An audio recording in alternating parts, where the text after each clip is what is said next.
नमस्कार दोस्तों, स्वागत है आपका उत्कर्ष क्लासेज की इस ऑनलाइन क्लास में।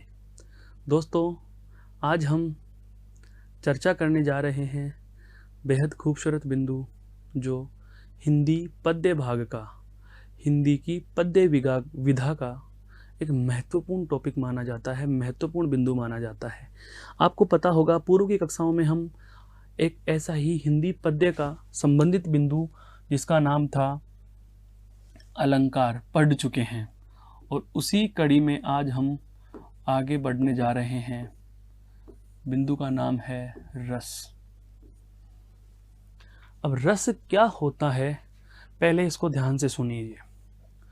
हम व्यक्ति के एक जीवन की बात करें, व्यक्ति जन्म से मृत्यु तक बहुत बार अपनी पसंद का भोजन करने के बाद, अपनी पसंद के कपड़े पहनने के बाद, अपनी इच्छा के अनेक कार्य कर लेने के बाद एक बहुत सरल शब्दों में बात कहता है, क्या मज़ा आ गया। क्या कहता है? मज़ा आ गया। इसका मतलब यह हुआ कि मज़ा कोई एक शब्द से तो हम रिलेट नहीं कर पा रहे। मज़े के लिए हम यह नहीं कह पा रहे कि केवल स्वादिष्ट भोजन कर लेने मात्र से हमें आनंद की प्राप्ति होती है, या केवल पसंद के कपड़े पहन लेने के बाद आनंद की अनुभूति होती है, या मनपसंद कार खरीद लेने, या मनपसंद यात्रा कर लेने, या मनपसंद किसी दृश्य को या मन की इच्छा के अनुसार किसी जगह का भ्रमण कर लेने के बाद हमें आनंद की अनुभूति होती है। तो रस क्या चीज़ है, पहले यह जानेंगे। भाषा के संदर्भ से अलग जानेंगे, कंपटीशन के हिसाब से अलग जानेंगे, और समझने के लिए हम इस बिंदु को अलग तरीके से पढ़ते हैं। तो जो देखो रस है, इस रस को आप एक प्रकार से आनंद का पर्याय मान सकते हो। इसका पर्याय मान सकते हो, आनंद का पर्याय मान सकते हो। एक व्यक्ति जन्म से मृत्यु तक, एक व्यक्ति जन्म से मृत्यु तक बहुत बार यह कह देता है, बहुत अवसरों पर यह कह देता है कि अमुक कार्य करके, अमुक प्रकार का भोजन खाने के बाद, अमुक प्रकार के वस्त्र पहन लेने के बाद, अमुक प्रकार का दृश्य देख लेने के बाद, अमुक स्थान का भ्रमण कर लेने के बाद मुझे आनंद आया, मुझे आनंद आया। तो जहाँ भी आनंद आता है, एक व्यक्ति को जन्म से लेकर मृत्यु तक, जन्म लेना भी एक आनंद है, वास्तव में मृत्यु भी एक आनंद है। लेकिन एक व्यक्ति जन्म से मृत्यु तक बहुत बार यह कह रहा है कि मुझे आनंद आया। क्या आया? आनंद आया। काव्य की भाषा में इसी आनंद को नाम दिया गया है रस। क्या नाम दिया गया है दोस्तों? रस दिया गया है।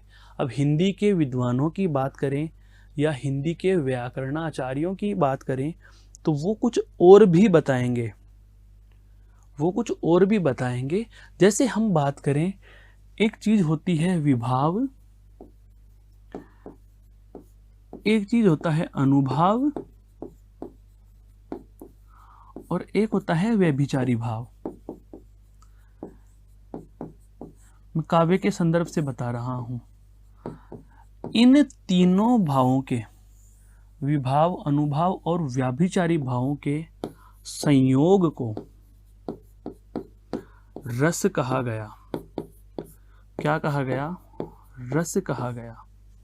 कहने का मतलब यह है कि रस सूत्र की व्याख्या करने वाले व्याकरणाचार्य या भाषाविदों की हम बात करें, विद्वानों की हम बात करें, तो वे कहते हैं कि विभाव, अनुभाव और व्यभिचारी भावों, अर्थात विभाव, अनुभाव, व्यभिचारी के भाव के संयोग से ही रस की निष्पत्ति होती है। लेकिन यह कहाँ तक होगा? यह अर्थ केवल काव्य तक सीमित है। कहाँ तक सीमित है? काव्य तक सीमित है। जबकि हम इस बिंदु को काव्य से नहीं बल्कि जीवन से जोड़कर पढ़ रहे हैं। अब जीवन से हम इसे जोड़कर पढ़ेंगे तो ये बिंदु कहना क्या चाह रहा है, पहले उस भूमिका को समझिए। मेरा कहने का आशय यही हुआ कि एक व्यक्ति जन्म से मृत्यु तक बहुत बार यह कह देता है कि मुझे आनंद प्राप्त हो रहा है। क्या प्राप्त हो रहा है? आनंद प्राप्त हो रहा है, आनंद अनुभूति हो रही है। तो इस आनंद या आनंद प्राप्त या आनंद अनुभूति जो है, यही क्या कहलाती है? रस कहलाती है।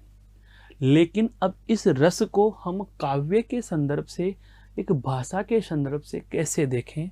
तो ध्यान दीजिए, हम बहुत बार क्या करते हैं, कोई कविता पढ़ते हैं।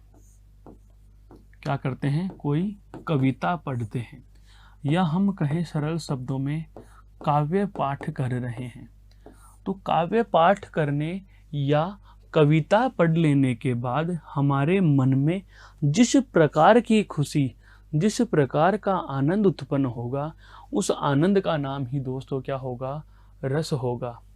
कहने का मतलब यह है कि काव्य पाठ को पढ़ लेने के बाद या किसी कविता पाठ को पढ़ लेने के बाद पाठक के मन में जो मनोदशाएं उत्पन्न होती हैं, जो स्थितियां उत्पन्न होती हैं, जो मनोस्थितियां उसके मन की वृत्तियां होती हैं, वही रस रूप में परिणत होती हैं।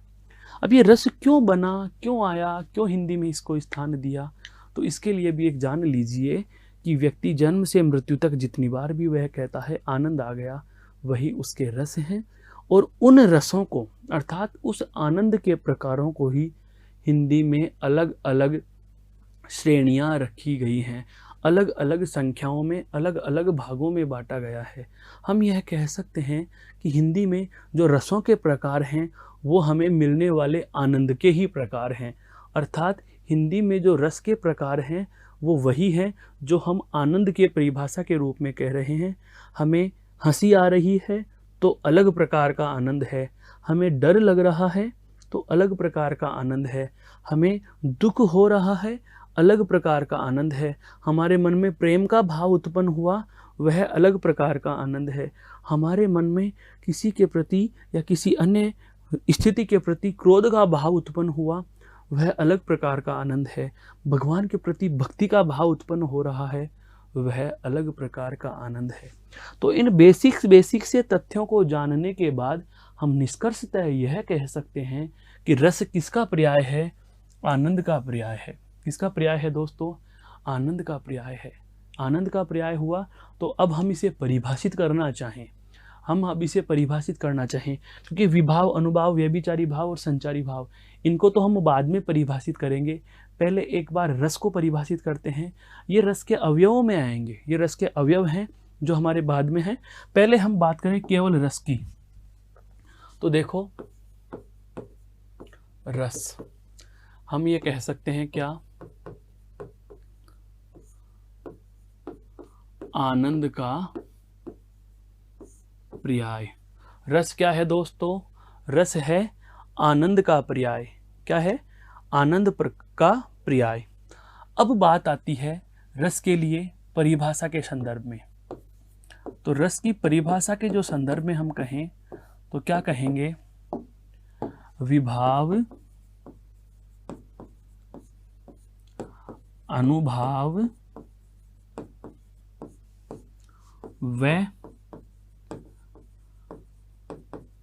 व्यभिचारी भावों के संयोग से रस की निष्पत्ति होती है। रस की निष्पत्ति होती है। लेकिन हम बात करें शब्द से परिभाषा की कि किसी काव्य को, अर्थात लिख सकते हैं हम इसे, यह इसकी साहित्यिक परिभाषा हो गई। हम इसकी वास्तविक परिभाषा की बात कर रहे हैं कि किसी काव्य को पढ़ने, सुनने या देखने से प्राप्त होने वाले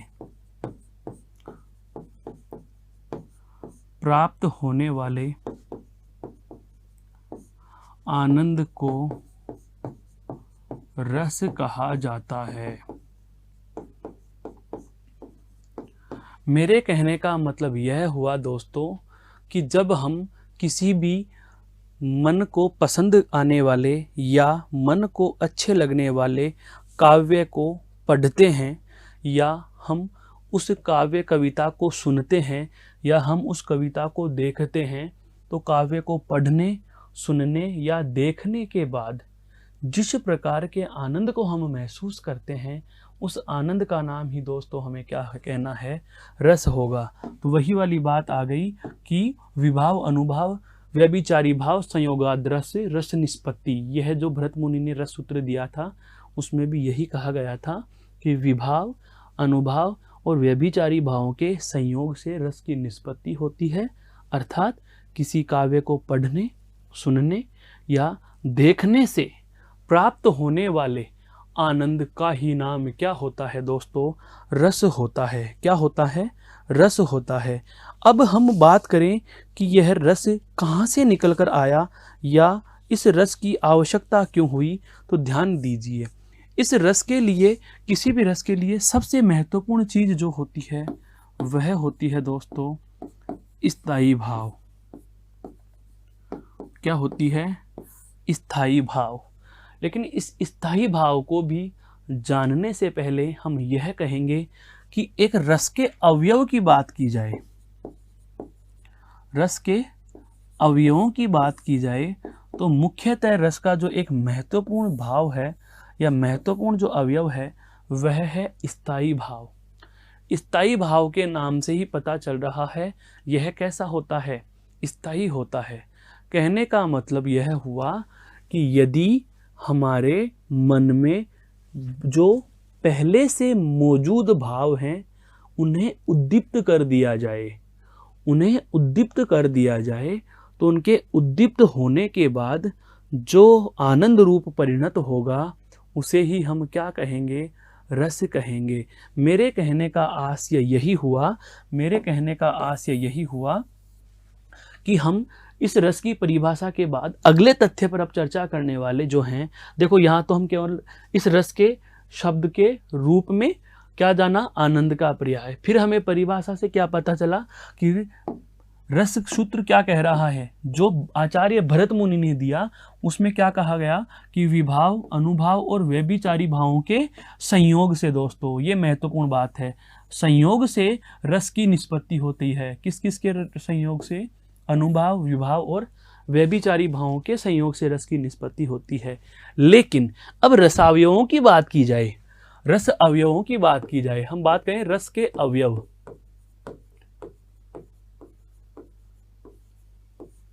तो रस के अवयवों में सबसे पहला जो आता है वह आता है दोस्तों क्या, स्थायी भाव। सबसे पहला रस का जो अवयव आता है वह क्या आता है, स्थायी भाव आता है। अब स्थायी भाव क्या होता है, देखो नाम से भी आप इसकी परिभाषा बना सकते हो। ऐसा भाव जो कैसे रहता है, स्थायी रहता है। मिट्टी या हम बात करें मरुस्थल की मिट्टी में, बालू मिट्टी में, रेगिस्तानी मिट्टी में सौंधी सौंधी महक ऑलरेडी मौजूद है, पहले से मौजूद है, सर्वदा मौजूद रहती है। जैसे ही उस पर बारिश की बूंदें गिरेंगी तो वह सौंधी खुशबू बाहर आने लग जाती है। कुछ बात को समझना, कहने का मतलब यह हुआ कि मिट्टी में वह खुशबू पहले से विद्यमान थी, बस बाहर कब आई, जब उसे बारिश की बूंद का पानी मिला।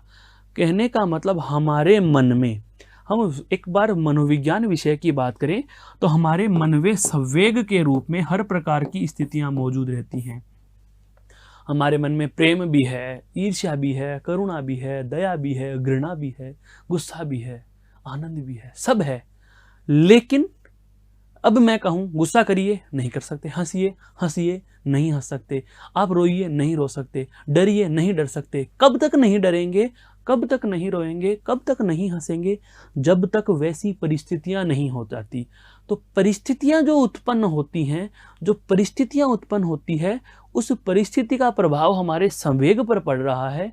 उन संवेगों की वजह से ही हमारे मन में या मानव मन में या पाठक के मन में, कविता के संदर्भ में क्या मानेंगे कि जो पढ़ने वाला है उस पाठक के मन में जो सर्वदा या सदैव से विद्यमान जो भाव होते हैं उनमें से जिस प्रकार का भाव हावी होगा, जिस प्रकार के भाव को गति मिलेगी, जिस प्रकार के भाव को बढ़ोतरी मिलेगी, वैसा ही उसे आनंद मिलेगा। उदाहरण के लिए सोचिए, हम किसी कविता को पढ़ रहे हैं और पढ़ते पढ़ते हमारे मन में भक्ति का भाव आ रहा है, हम वहाँ कहेंगे भक्ति रस हो गया। हम किसी कविता को पढ़ते पढ़ते हमारे मन में हंसी का भाव आ रहा है, हंसी का भाव, तो वह स्थायी भाव हंसी और रस हास्य हो जाएगा। किसी कविता को पढ़ने के बाद हमारे शरीर रोमांचित हो जाता है, रोंगटे खड़े हो जाते हैं, आंखें लाल हो जाती हैं, मस्तिष्क पर सलवटें आ जाती हैं, ललाट पर सलवटें आ जाती हैं, तमतमा जाता है चेहरा, इसका मतलब हमें गुस्सा आ रहा है। दोस्तों, आज भी हम जैसे स्वतंत्रता सेनानियों की जीवनियाँ पढ़ते हैं, महारानी लक्ष्मीबाई से संबंधित झांसी की रानी कविता पढ़ते हैं, तो हमें फिर से क्रोध का भाव आता है, फिर से हम अंग्रेजी सत्ता के विरुद्ध सोचने लग जाते हैं। तो इसका मतलब वह वीरता का भाव है। किसका भाव है? वीरता का भाव है। जब भी हम अन्याय या शोषण की बात कोई पढ़ते सुनते या देखते हैं तो हमें गुस्सा आता है, वह क्रोध का भाव है। तो सबसे पहले हम बात करें स्थायी भाव की, अर्थात हम बात करें रस के अवयवों में स्थायी भाव की, तो यह हृदय में मूल रूप से विद्यमान रहने वाले भाव होते हैं। यह हृदय में मूलभूत से हम यह कहें कि मानव हृदय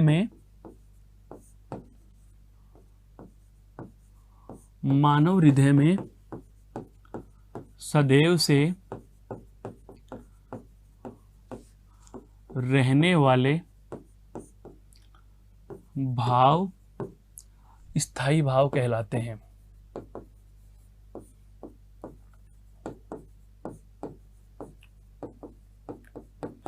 ऐसे भाव जो मानव के मन में सदैव विद्यमान रहते हैं, सदैव में विद्यमान रहते हैं। रसों के संदर्भ में भी स्थायी भाव आएगा, हम रसों के संदर्भ में स्थायी भावों की भी बात करेंगे। तो ऐसे भाव जो मानव के मन में स्थायी रूप से सदैव रहते हैं, हमेशा रहते हैं, हर पल रहते हैं, हर क्षण रहते हैं, उन्हें हम क्या कहते हैं? स्थायी भाव कहते हैं। अर्थात ये चिरकाल से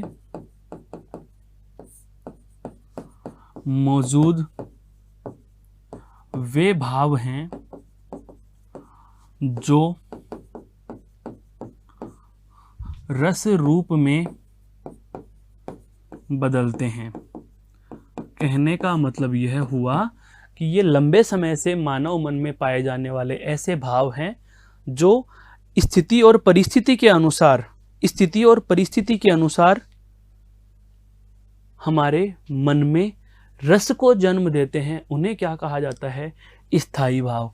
अर्थात स्थायी भाव के लिए कहा जाए तो स्थायी भाव जो है दोस्तों, स्थायी भाव रस की पूर्व अवस्था हो गई है, रस की मूल अवस्था हो गई, मूल अवस्था।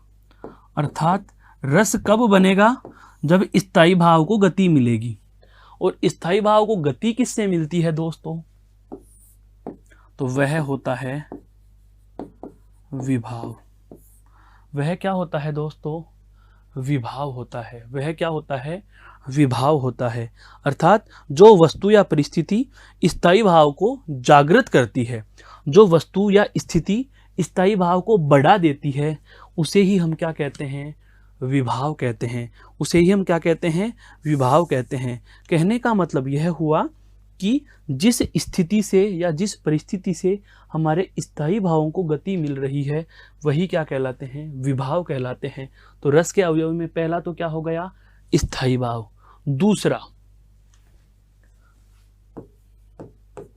दूसरा क्या हो जाएगा दोस्तों? विभाव। जिस परिस्थिति या स्थिति है, जिस परिस्थिति या स्थिति से स्थायी भाव उद्दीप्त होता है या स्थायी भाव उद्दीप्त होते हैं, उन्हें विभाव कहते हैं। क्या कहते हैं दोस्तों? उन्हें विभाव कहते हैं। अर्थात विभाव का मतलब यह हुआ, ये वो कंडीशन है जो स्थायी भावों को जागृत करती हैं। ये वो हाल हैं जो स्थायी भावों को जागृत करती हैं। कहने का मतलब यह हुआ कि स्थायी भाव को पैदा करने में, स्थायी भाव को बढ़ाने में किसका रोल है? विभावों का। उदाहरण से समझो, मेरे मन में भक्ति का भाव पैदा होगा। मेरे मन में भक्ति का भाव पैदा होगा। कब होगा? जब मैं रामायण पढ़ूंगा। कब होगा? जब मैं रामायण पढ़ूंगा। किसके मन में पैदा होगा? पाठक के मन में। किसके मन में पैदा होगा? पाठक के मन में। तो इस पाठक के मन में जब रति स्थायी भाव, और रति भी कौन सी? देवता विषयक या भक्ति विषयक, देवता या भक्ति विषयक जो रति है, भक्ति या देवता विषयक जो रति है, वह स्थायी भाव है। यह रति क्या होता है दोस्तों? स्थायी भाव है।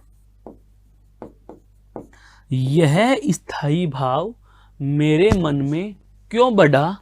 जब मैंने क्या पढ़ी? रामायण पढ़ी। क्या पढ़ी? रामायण। तो रामायण क्या कहलाएगा यहाँ पर? विभाव कहलाएगा। क्या है? कहलाएगा विभाव कहलाएगा। भगवान श्री राम सीता को देखने के लिए पंचवटी में गए, तो वहां उपवन का दृश्य, रंग बिरंगे फूलों का दृश्य देख करके उनके मन में प्रेम का भाव जागृत होता है। तो जो प्रेम का भाव उनके मन में जागृत करने की वजह बनी, वो कौन थे? वो विभाव थे। वो कौन थे? विभाव थे दोस्तों।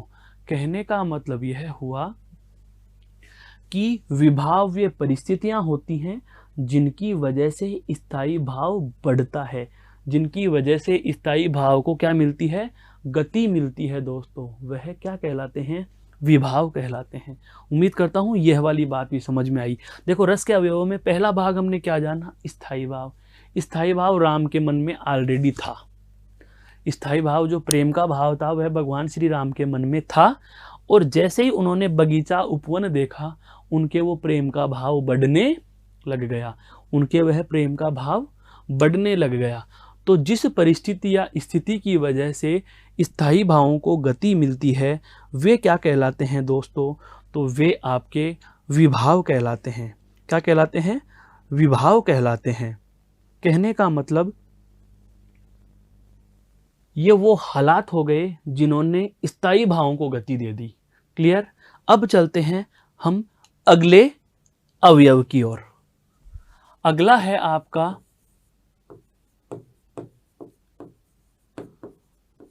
अनुभाव। अगला कौन है? अनुभाव। अनुभाव क्या होते हैं? अनुभाव एक परिणाम है। अनुभाव एक क्या है? परिणाम। या ऐसे समझिए, अनुभाव वे क्रियाएं, ये वे क्रियाएं जो, अनुभाव वे क्रियाएं हैं जो आश्रय, दो चीजें लिखूंगा दोस्तों, एक तो होता है उद्दीपन, एक होता है आलंबन, और एक होता है आश्रय। ये ध्यान दे लेना, ये चीजें क्या होती हैं।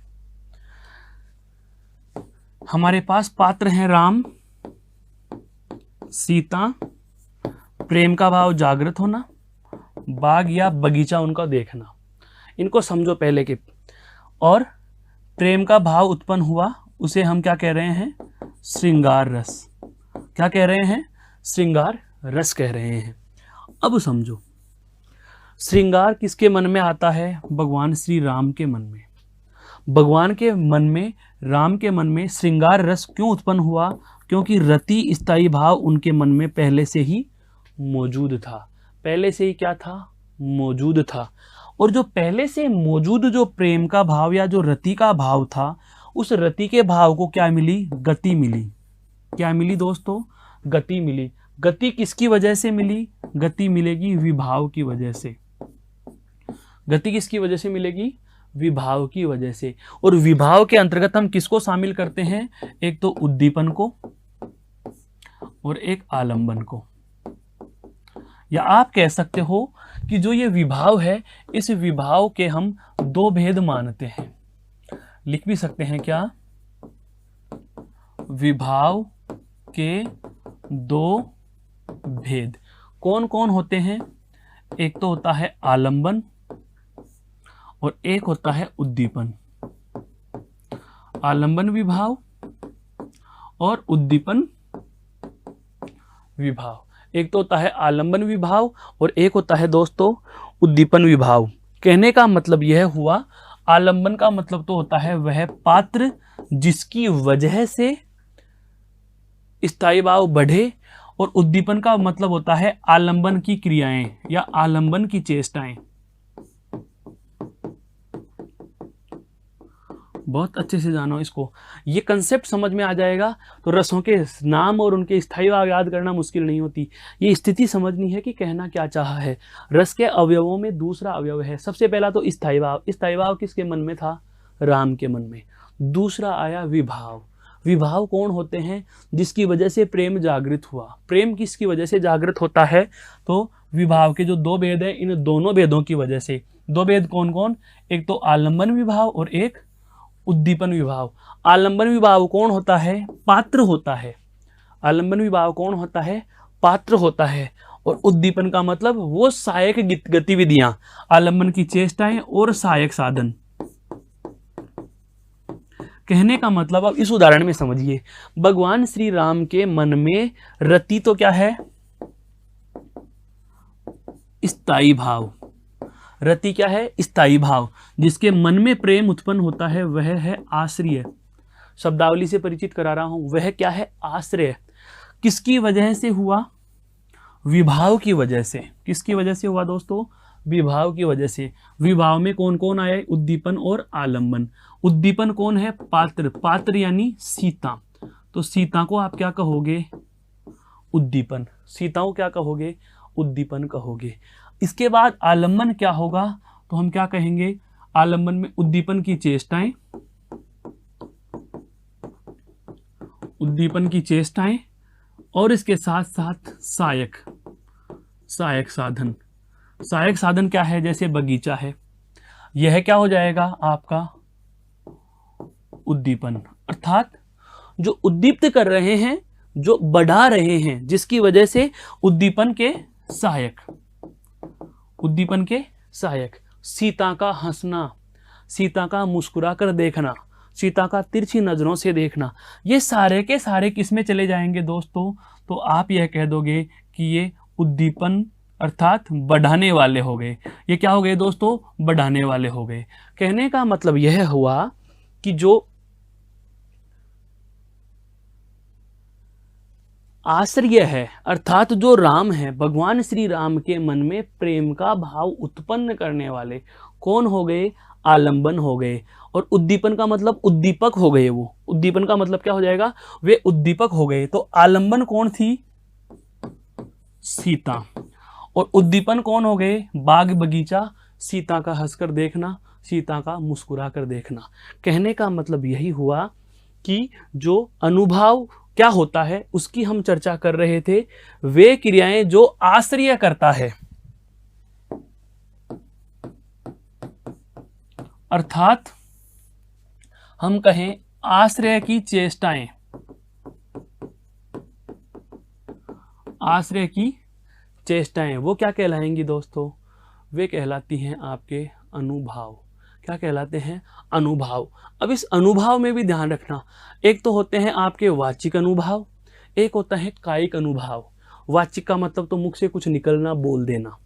एक होता है काया के, शरीर के अनुसार, शरीर में उन्होंने किस प्रकार से स्थितियां परिवर्तित की, उनकी आंखें लाल हुई या ललाट पर सलवटें पड़ी, उनके पसीना आ रहा है या वो शर्मा रहे हैं, वो होते हैं कायिक अनुभाव। तो हम पारिभाषिक शब्दों को देख रहे हैं। रस के अवयवों में सबसे पहले हमने जाना क्या दोस्तों? स्थायी भाव। दूसरा हमने जाना विभाव। तीसरा हमने जाना अनुभाव। और चौथा और अंतिम जो होता है वह होता है दोस्तों क्या? संचारी भाव। यह क्या होता है? संचारी भाव, अर्थात संचार करने वाले भाव। जब भी आश्रय के हृदय में रस उत्पन्न होगा, जब भी आश्रय के हृदय में रस उत्पन्न होगा, तो उसका संचार, या हम कह सकते हैं प्रदर्शन, संचार या प्रदर्शन हो सकता है। प्रेम का भाव उत्पन्न हो जाने के बाद राम से कुछ बोला ही नहीं गया, वो हकला गए हो। राम एक ही तरफ टकटकी लगाकर देखने लग जाएं। कोई हमें विशेष घटना का ब्यौरा पढ़ने को मिल गया, उसके बाद हम सुन्न हो गए। कोई बात सुनने के बाद हम केवल कल्पनाएं करने लग गए। कोई बात सुनने के बाद पूरा शरीर पसीने पसीने भीग गया। बहुत बार आश्चर्यचकित या अनहोनी घटनाएं हम सुन लेते हैं तो हम एक जगह जड़वत्त हो जाते हैं। तो ये हमारे रस का क्या कर रही हैं? संचार कर रहे हैं, अर्थात रस का संचार या प्रदर्शन करने वाले भाव संचारी भाव कहलाते हैं। संचारी भाव कहलाते हैं। कहने का मतलब यह हुआ दोस्तों कि जब आपको परीक्षा में प्रश्न पूछा जाता है तो अब तक के वर्णन के अनुसार हमारा जो प्रश्न बनता है वह यह बनता है, सबसे पहला तो क्या कि रस किस किस के संयोग से निष्पत्ति होती है? तो विभाव, अनुभाव और व्यभिचारी भावों के संयोग से रस की निष्पत्ति होगी, एक प्रश्न। दूसरा, रस क्या है? आनंद का नाम है। रस क्या है? आनंद का नाम है। तीसरा जो प्रश्न बनता है वह बनता है रस के अवयवों का, कि मुख्यतः रस के कितने अवयव होते हैं? तो 4 अवयव होते हैं। सबसे पहला स्थायी भाव, दूसरा विभाव, तीसरा अनुभाव और चौथा संचारी भाव। अब हम एक बोर्ड पर इन सब को लिखें तो कैसे लिखेंगे? रस के अवयव कितने हो गए? 4। सबसे पहले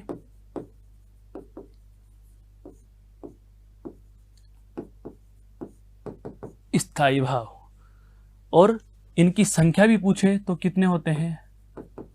9 माने जाते हैं। हालांकि हम पढ़ेंगे 11, लेकिन कितने माने जाते हैं? 9 माने जाते हैं। दूसरा विभाव। विभाव क्या होगा? तो विभाव के लिए हम क्या कहेंगे? स्थायी भावों को गति या उद्दीप्त करने वाले भाव। फिर उसके बाद में हम क्या कहेंगे? इसके 2 प्रकार।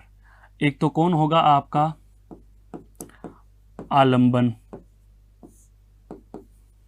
और दूसरा कौन होगा आपका? उद्दीपन। आलंबन विभाव जो है वह कौन होता है? जिसकी वजह से रस उत्पन्न हुआ, जिसकी वजह से रस उत्पन्न हुआ, ठीक है। और उद्दीपन विभाव क्या होता है?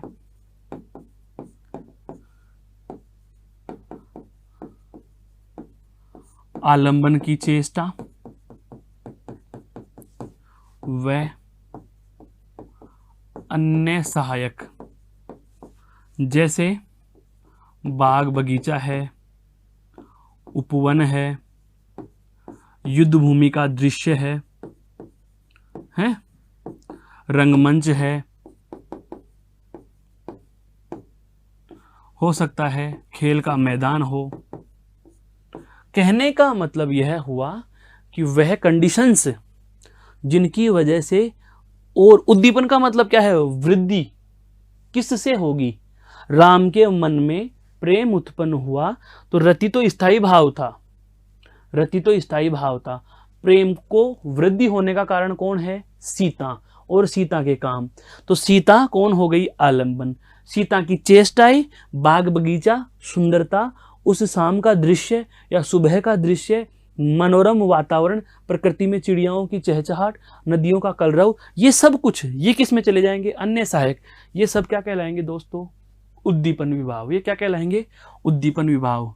और जब रस उत्पन्न हो गया तो जिसके मन में जो उत्पन्न हो रहा है, तो मन में उत्पन्न होने के बाद भगवान श्री राम ने क्या किया, आश्रय, आश्रय की चेष्टाएं,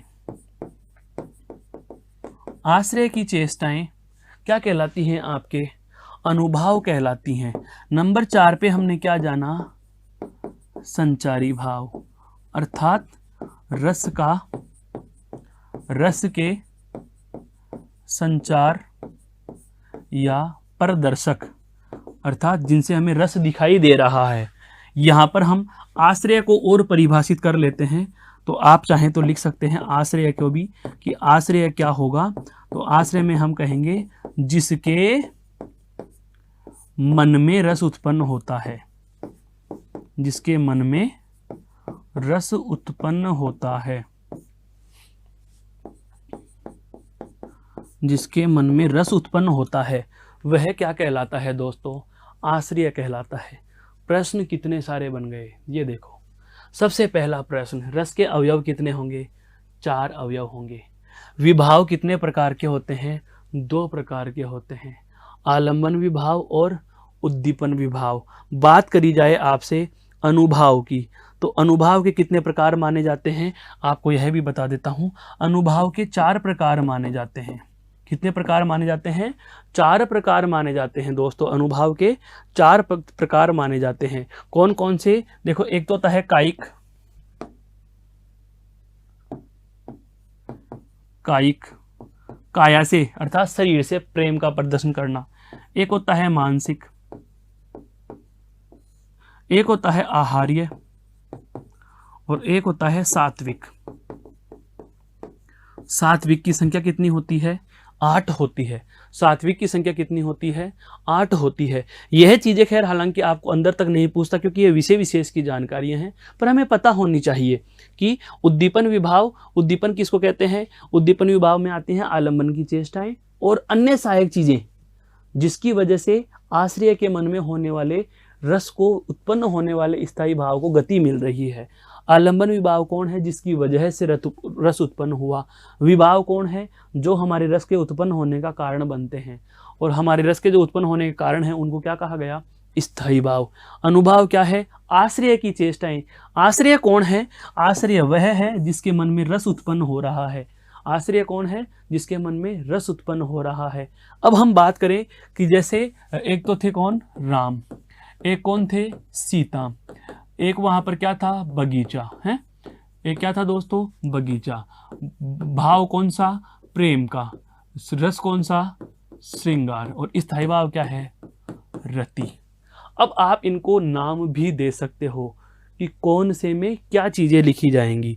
देखो कैसे, सबसे पहले मैं बात करूं कि राम कौन है, तो आप कहोगे कि सर राम है आश्रय। क्यों, जिसके मन में रस उत्पन्न होता है। आश्रय यानी पाठक, आश्रय यानी पाठक या दर्शक या श्रोता। ये 3 ही चीजें तो थी, क्योंकि रस की परिभाषा क्या कह रही है, काव्य को पढ़ने के बाद पाठक होगा, काव्य को सुनने के बाद श्रोता होगा, या दृश्य को देखने के बाद दर्शक होगा। तो ये जो होता है वही आश्रय होता है। तो जिसके मन में रस उत्पन्न हुआ वह तो कौन हो गया, राम। जिसकी वजह से उत्पन्न हुआ वह कौन थी, सीता। वह कौन थी, सीता। बड़ा क्या है, प्रेम। तो ये प्रेम या रति जो है, यह क्या है दोस्तों, स्थायी भाव। यह क्या है, स्थायी भाव। ये दोनों के दोनों मिलकर क्या कहलाएंगे, ये दोनों के दोनों मिलकर तो कहलाएंगे दोस्तों विभाव। क्या कहलाएंगे, विभाव। इसमें सीता को अकेले को नाम दिया जाए तो सीता तो क्या हो जाएगी, आपके आलंबन। और बगीचा क्या हो जाएगा आपका दोस्तों? उद्दीपन। बगीचा क्या हो जाएगा? उद्दीपन। और श्रृंगार क्या हो जाएगा? रस। उम्मीद करता हूँ पूरे के पूरे रस की जो थ्योरी थी, जो वास्तव में एक विद्यार्थी होने के नाते आपको और अध्यापक होने के नाते मुझे समझाना जरूरी था, आपको समझना जरूरी था, यह आपके लिए बेहद महत्वपूर्ण स्लाइड है। आप इसे एक बार और गौर से पढ़ लीजिए दोस्तों।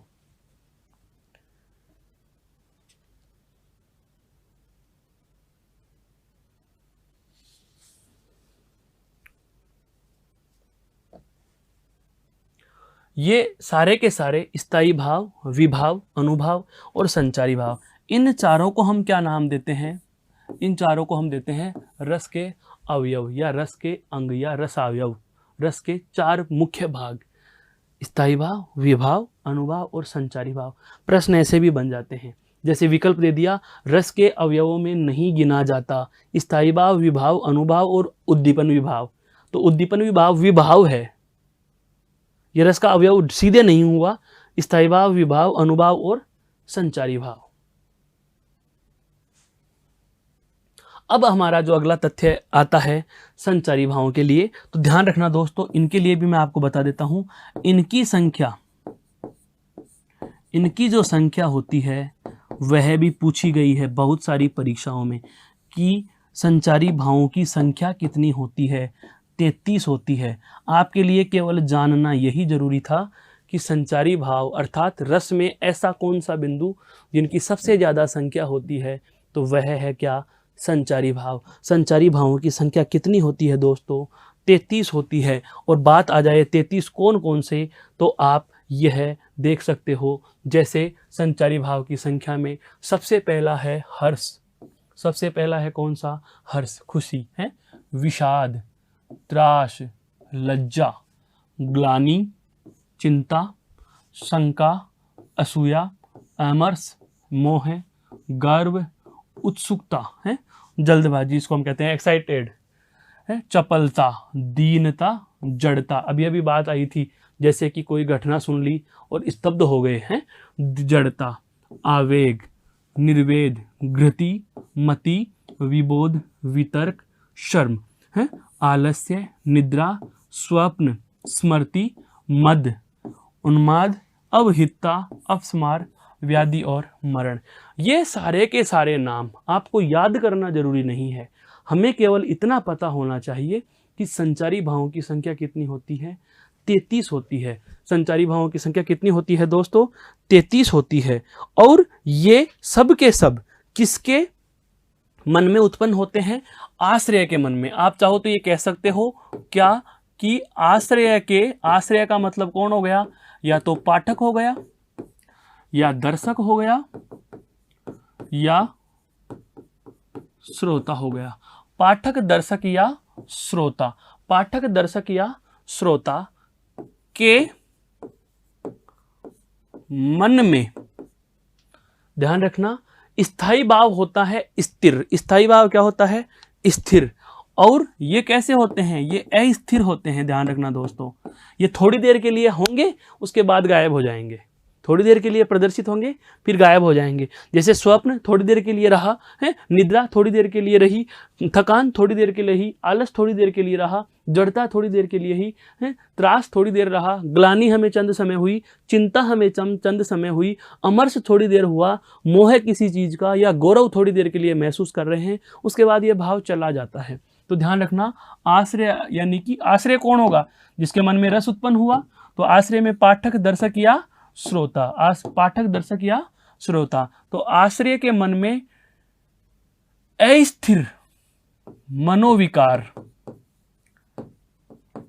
जो अस्थिर मनोविकार होते हैं, अस्थिर मनोविकार संचारी भाव कहलाते हैं। क्या कहलाते हैं? संचारी भाव कहलाते हैं। और ध्यान रखना, ये किसी एक रस के लिए निश्चित नहीं होते, ये परिवर्तनशील होते हैं, अर्थात ये बदलते रहते हैं। थोड़ी देर के लिए आपको आलस्य की स्थिति है, थोड़ी देर के लिए गर्व की स्थिति होगी, थोड़ी देर के लिए जड़ता की स्थिति होगी, थोड़ी देर के लिए आपको निद्रा की स्थिति होगी, थोड़ी देर के लिए आपको स्वप्न या व्याधि या मरण की स्थिति पहुंचा देगा। कहने का मतलब आश्रय अर्थात जिसके मन में रस उत्पन्न होता है, पाठक दर्शक या जो श्रोता होता है, उसके मन में रहने वाले अस्थिर मनोविकारों का नाम ही क्या होता है दोस्तों? तो हम कह सकते हैं यह आपका संचारी भाव होता है। तो इस प्रकार से हमने क्या क्या जाना? हमने जाना कि रस क्या होता है। सबसे पहले रस क्या होता है, रस के जान लेने के बाद हमारे समक्ष उपस्थित हुआ बिंदु क्या? रस के अवयवों का। रस के अवयव के बाद हमने यहाँ पर दोस्तों जाना है क्या कि दूसरा अवयव कौन सा था। पहला तो जैसे आया आपका स्थायी भाव, और दूसरा अवयव जो आया है वह कौन सा है दोस्तों? विभाव। विभाव के बाद हमने क्या जाना? अनुभाव। अनुभाव के बाद में हमने क्या जाना दोस्तों? संचारी भाव। और संचारी भाव के बाद हमने इन सभी को एक लाइन में लिखा परीक्षा की दृष्टि से या विस्तृत रूप से कि प्रश्न के तरीके क्या हो सकते हैं, उस तरीके से चार्ट पर लेने के बाद हम बात कर चुके हैं क्या? संचारी भावों की संख्या की। अब हम बात करेंगे दोस्तों क्या कि रस कितने होते हैं, रस कितने होते हैं और रसों के स्थायी भाव क्या क्या हैं, कौन से रस का स्थायी भाव क्या होता है, कौन से रस का उदाहरण कैसा होगा, कौन सा रस किस तरीके से हम पहचानेंगे। तो उस चर्चा पर चलते हैं। तो आज चलिए आज की कक्षा में यह वाली बात हम जानते हैं कि रस के प्रकार कितने होंगे, रस की स्थितियां क्या होंगी, रस के स्थायी भाव क्या होंगे। तो देखो दोस्तों, सबसे पहले आता है क्या?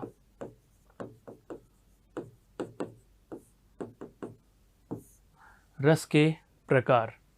रस के प्रकार। तो रस के प्रकार की बात करें तो हमें यहाँ पर सीधे ही लिखना है। कितने रसों के नाम लिखेंगे हम? 11। होते वास्तव में 9 हैं। अगर आपसे पूछा जाए स्थायी भावों की संख्या कितनी होती है? 9। लेकिन रसों की संख्या हम हिंदी में 11 पढ़ते हैं। 11 के 11 रस हमें पता होने चाहिए दोस्तों। 11 के 11 रस ही हमें पता होने चाहिए, क्योंकि वो सभी के सभी नाम, सभी के सभी रस हमारे लिए बड़े महत्व के होते हैं। देखो, हम बात कर रहे हैं रसों के प्रकारों की। तो एक तरफ तो हम लिखेंगे क्या? रस का नाम, और एक तरफ लिख देंगे क्या? उसका स्थायी भाव। अधीनस्थ बोर्ड के अनुसार हम बात करें तो केवल यहीं तक हमारे प्रश्न समाप्त हो जाते हैं। या तो रसायनों में से प्रश्न पूछ लेता है, या फिर ज़्यादा थोड़ा सा कठिन बनाना चाहता है तो वह यह पूछ लेता है कोई भी एक विशेष रस का नाम देकर के कि अमुक रस का स्थायी भाव क्या होगा। यह हमें पता होना चाहिए। तो दोस्तों देखो, सबसे पहला हम बात कर रहे हैं, कौन सा रस लेंगे?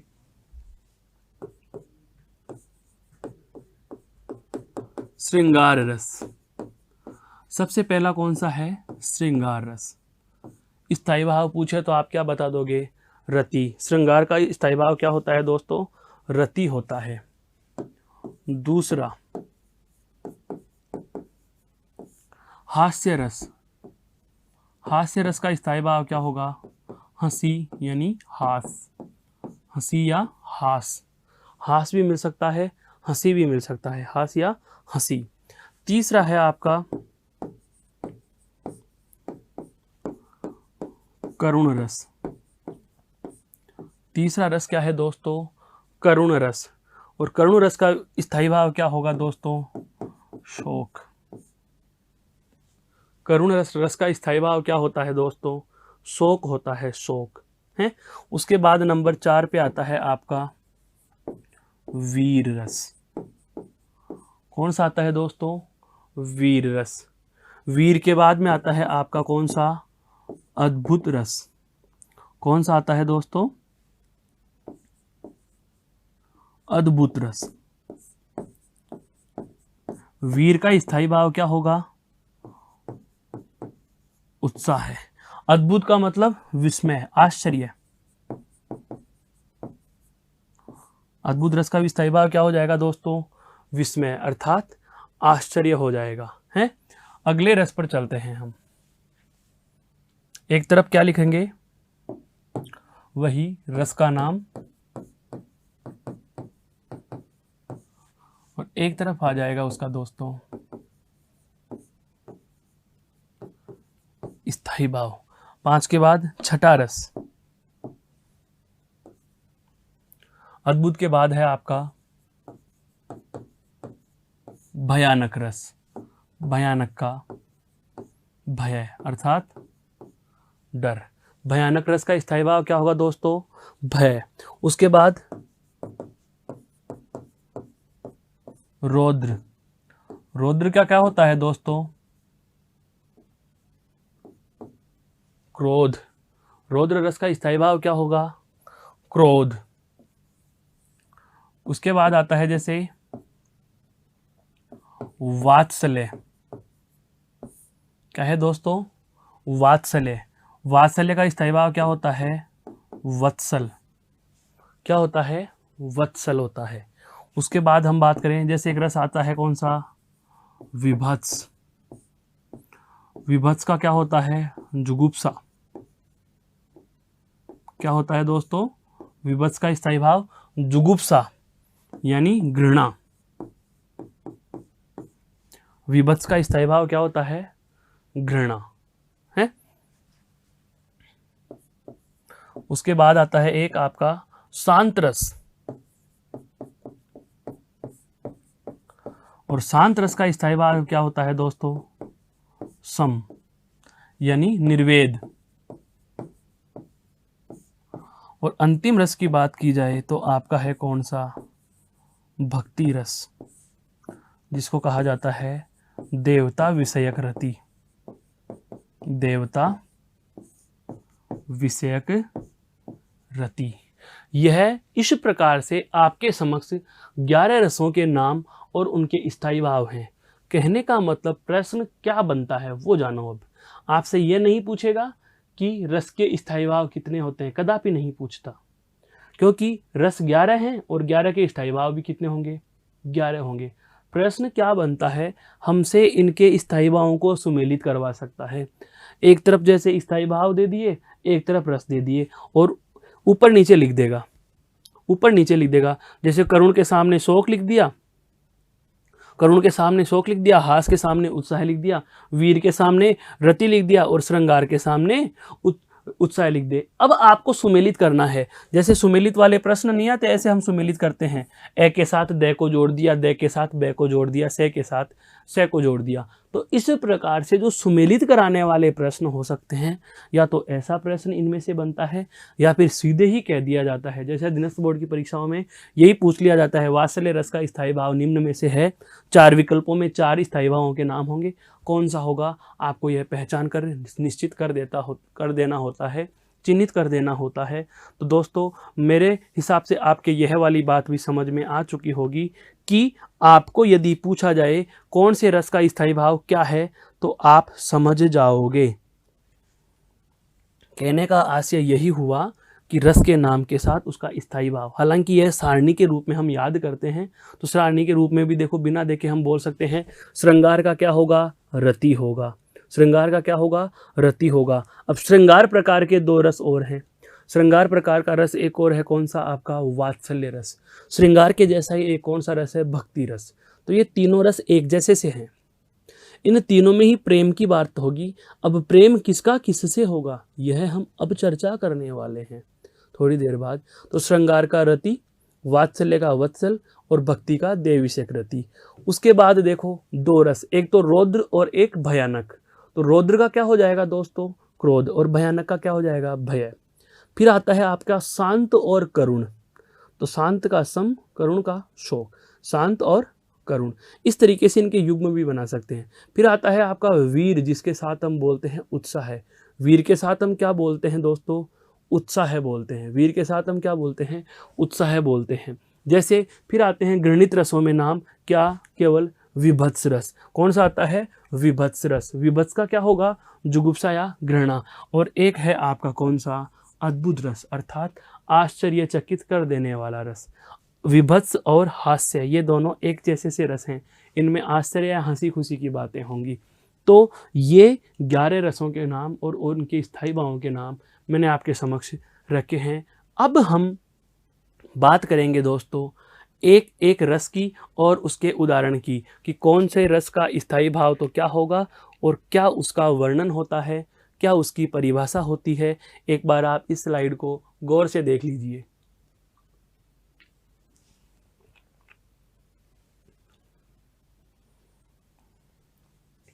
तो सबसे पहले मैं बात आरंभ करूंगा श्रृंगार रस से।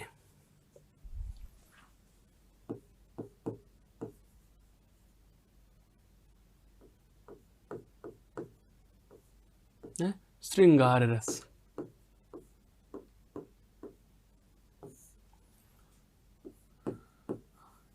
स्थायी भाव पूछे तो रति।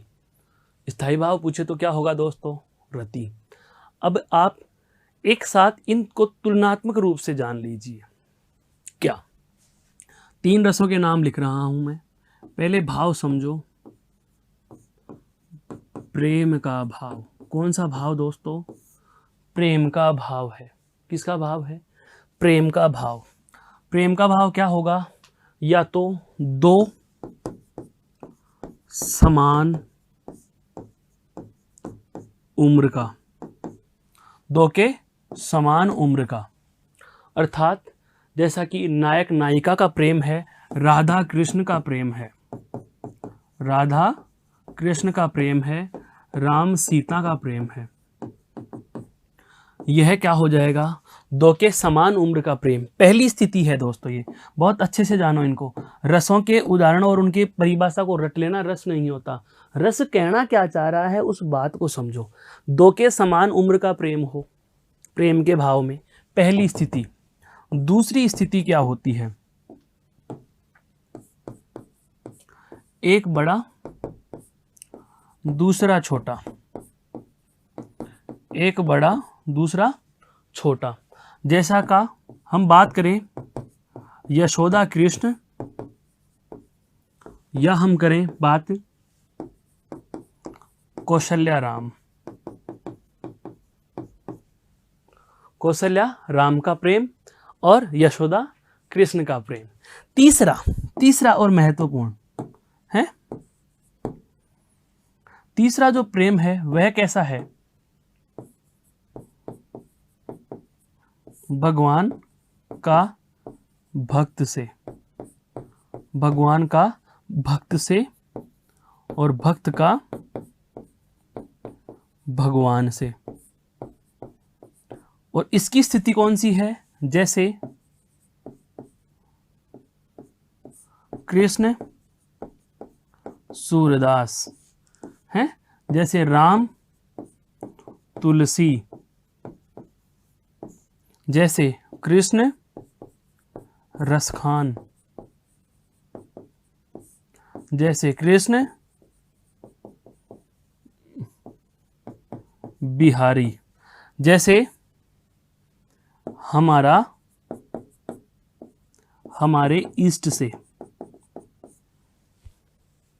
मित्रों, प्रेम की 3 स्थितियां हैं। 2 समान उम्र के व्यक्तियों का प्रेम हो सकता है। व्यक्तियों से संदर्भ मेरा यह है कि जब 2 हम उम्र के प्रेम हो, अर्थात नायक नायिका का प्रेम कह सकते हो, या राधा कृष्ण का या गोपी कृष्ण का प्रेम कह सकते हो।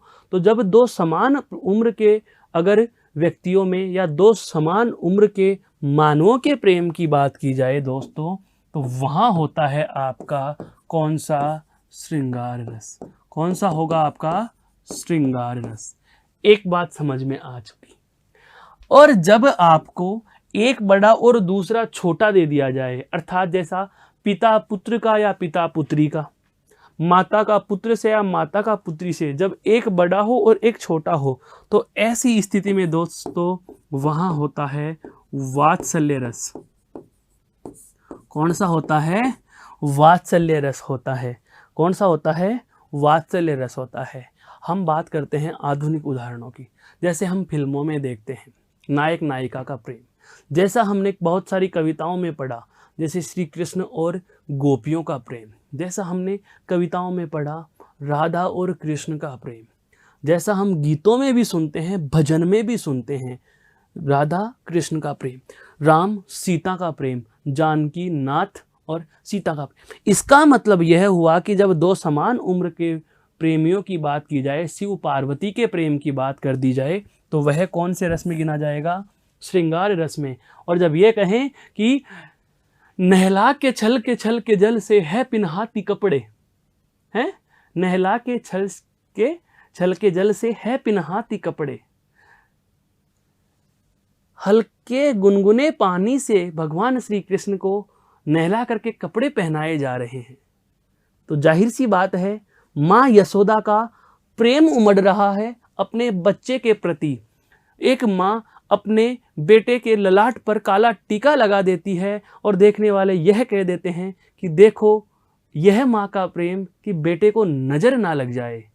एक बार एक गोपी कहती है कि सुबह सुबह मैं आज नंद बाबा के घर गई, सुबह सुबह आज मैं नंद बाबा के घर गई, मैंने देखा भगवान श्री कृष्ण को छलके से जल से नहला करके जो माँ यशोदा है उसे झीनी सी झंगुली पहना रही है, उनके माथे पर काला टीका लगा रही है, उन्हें वनमाला पहना रही है। तो ध्यान रखना दोस्तों, यहाँ पर गोपी का जो कृष्ण के मन के प्रति प्रेम जुड़ रहा है उसमें तो हम श्रृंगार कहेंगे, लेकिन जो वर्णन यशोदा और कृष्ण का किया जा रहा है वहाँ वात्सल्य होगा।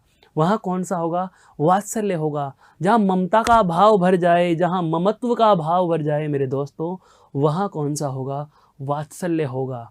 और अब हम बात करें भगवान का भक्त से और भक्त का भगवान से, हैं?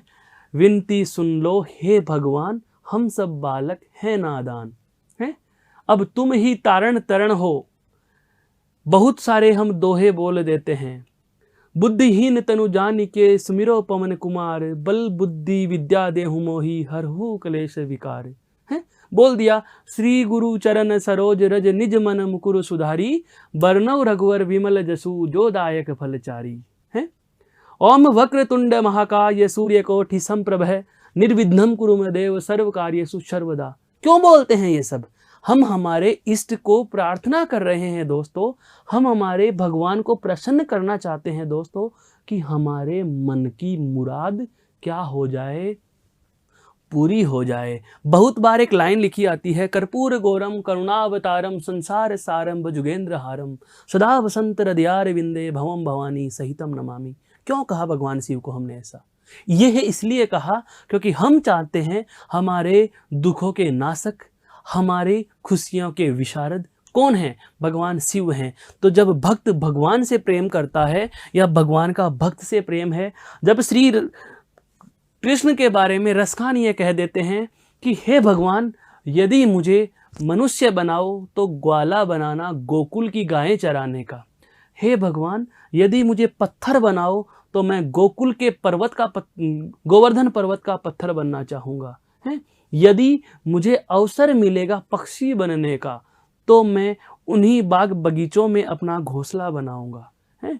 यदि मुझे अवसर मिल जाए कहीं रहने का तो मैं वहीं रहना पसंद करूंगा। जो जगहें श्री कृष्ण से जुड़ती हैं, जो जगहें श्री कृष्ण से संबंध रखती हैं, तो यह भगवान का भक्त से और भक्त का भगवान से जो प्रेम होता है दोस्तों, इसे हम कौन से रस में सम्मिलित करते हैं? भक्ति रस में सम्मिलित करते हैं। कौन से रस में सम्मिलित करते हैं? भक्ति रस में सम्मिलित करते हैं। हाँ, आपका यह सोचना, आपका यह मानना सही भी है। आप कह रहे होंगे कि सर आपने एक उदाहरण तक नहीं दिया, बल्कि अनेकों तरीकों से, एक उदाहरण मात्र से नहीं बल्कि अनेकों तरीकों से एक साथ तुलनात्मक दृष्टि से 3 रसों का विवेचन प्रस्तुत कर दिया। दोस्तों यही है मतलब क्या कि श्रृंगार रस क्या होता है? अगर आपसे पूछ लिया जाए तो श्रृंगार रस की परिभाषा में तो यही कहेंगे कि जहां नायक और नायिका अथवा पुरुष और महिला के प्रेम पूर्वक श्रेष्ठ क्रियाकलापों का श्रेष्ठांक वर्णन किया जाए। अर्थात हम कहें कि जहां नई स्लाइड पे ले लेते हैं उदाहरण के साथ, क्या इसकी परिभाषा में क्या हो जाएगा कि जहां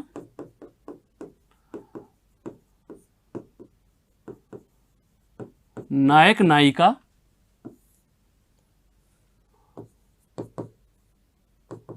महिला पुरुष की प्रेम चेष्टाओं का वर्णन किया जाए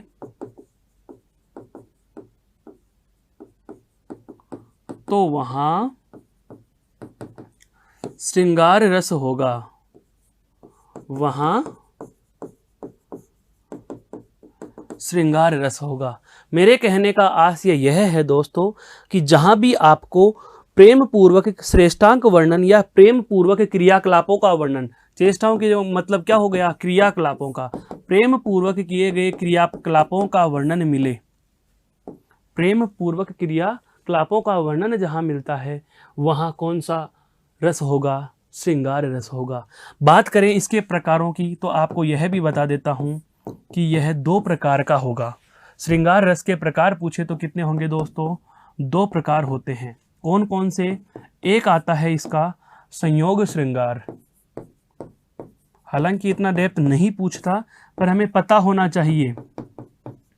एक तो है संयोग श्रृंगार और दूसरा यदि आपसे पूछा जाए तो दूसरा होता है दोस्तों क्या, वियोग श्रृंगार। श्रृंगार रस के कितने प्रकार? 2, संयोग श्रृंगार और वियोग श्रृंगार। मेरे कहने का आशय यह है कि श्रृंगार रस के प्रकार कितने हैं? 2। संयोग का मतलब तो यह हुआ मिलन का यदि वर्णन हो, मिलन का यदि वर्णन प्रस्तुत किया जाए तो वहां कौन सा होगा? संयोग होगा। कौन सा होगा? संयोग। राम और सीता का उपवन में मिलन वर्णन संयोग श्रृंगार में चला जाएगा। राधा और कृष्ण का मिलन वर्णन संयोग श्रृंगार। नायक नायिका का मिलन वर्णन संयोग श्रृंगार। यदि हम बात करें कि जब सीता माँ का अपहरण हो जाता है, रावण के द्वारा अपहरण कर लिया गया, उसके बाद राम की जो दशा थी वह कौन सी थी? वियोग वर्णन में, अर्थात बिछोहे का वर्णन। बिछोहे का मतलब अलग अलग, अलग होने का वर्णन, अलग होने या अलग रहने की स्थिति का वर्णन, अलग होने या अलग रहने की स्थिति का यदि हमें वर्णन दे दिया जाए तो उसमें कौन सा श्रृंगार होगा? वियोग श्रृंगार होगा।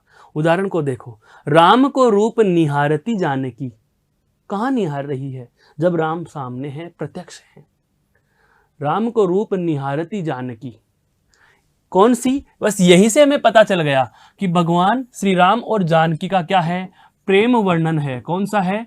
प्रेम वर्णन है कि भगवान श्री राम के रूप को देख रही है जानकी, और प्रेम वर्णन भी है। उसके साथ साथ यह कौन सा प्रेम है दोस्तों? तो हम यह कह देंगे कि यह संयोग श्रृंगार है।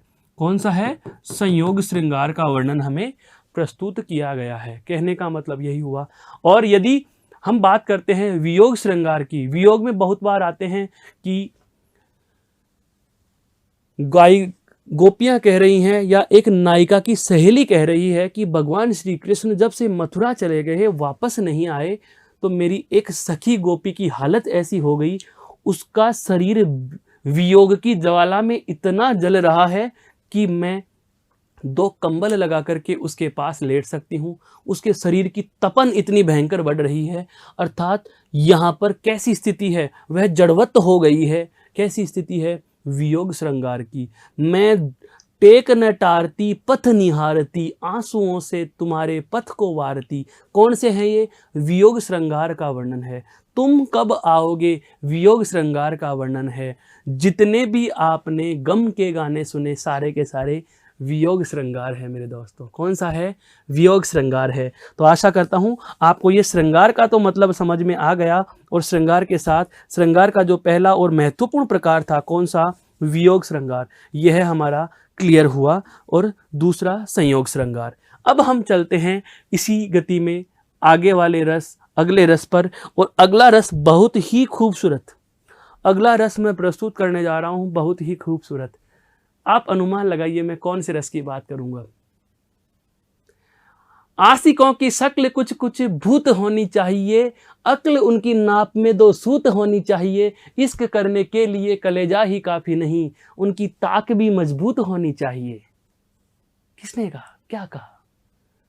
आप ये कह रहे हो सर आप मनोरंजन करा रहे हो। अरे नहीं भाई, मैं हंसी मजाक की बातें नहीं कर रहा, मैं हंसी मजाक की बातें नहीं कर रहा हूं दोस्तों। अब हम जो बात करने जाएंगे, अगली कक्षा में जिस बात पर हम चर्चा करेंगे वह हमारी होगी हास्य रस पर। किस पर होगी? हास्य रस पर।